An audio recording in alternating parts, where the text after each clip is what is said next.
மச்சான் ராம், நீ தான் கவிதை நல்லா எழுதுவல. ஆமாடா, எதுக்கு? எதை பத்தி? இல்லை மச்சான், என் லவ்வில் ஒரே பிரச்சனை. நான் நிறைய பொய் சொல்லி மாட்டிக்கிட்டேன். இப்போ நான் அதை தப்பிக்கணும் அப்படின்னா கவிதை தான் எழுதணும். ஏன்னா அவளுக்கு கவிதை ரொம்ப பிடிக்கும். டெக்னாலஜி எவ்வளோ வந்துச்சுன்னா 90 கிட்ஸ் மாதிரியே இருக்கு. மச்சான், என்னதான் தங்கத்தட்டில் சாப்பிட்டாலும் வாழை இலை போட்டு சாப்பிட்ற ஃபீல் இருக்குல்ல, அந்த ஃபீல் வராது. அந்த மாதிரி தான் கவிதை.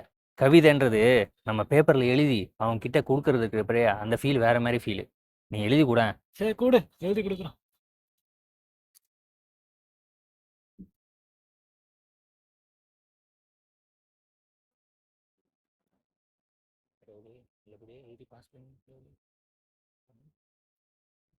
எழுதிட்டோம்டா, படிக்கிறேன் பாரு.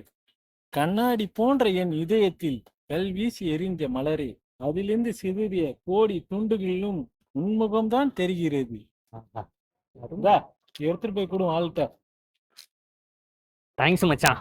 ஓகே. என்னடா ஒரே பதட்டமா இருக்கா? இல்லை மச்சான், லெட்டர் கொடுத்துட்டேன். அதான் ஃபோன் வரணும். ஃபோன் வருமான்னு பார்த்துருங்க, பயமா இருக்குது. டேய், நான் எழுதி கொடுத்த கவிதை அந்த மாதிரி இருக்கணும். ஆஹா, சூப்பர்ரா, ஃபோன் வந்துச்சுடா. ஹலோ. ப்பு. என்னம்மா முத்த சவுண்டு துப்புறா மாதிரி இருக்கு? உன்னை காரி தாண்டா துப்புனேன் பண்ணாட. என்னாச்சு? கவிதை எழுதுனல்ல, அது நீ தான் எழுதுனியா? ஆமா. ஏம்மா, நான் எவ்வளோ மனசுல இருந்து உனக்கு கவிதையே எழுதி கொடுத்துருக்கேன். எதை நீ எழுதுனியாடா ஃப்ராடே? நான் தான் எதுனேன். பை ராமன் போட்டிருக்குடா முண்டம், அதை கூட பார்க்காம சி குருட்ட உதவி மூஞ்சிலேயே முழிச்சிடாத.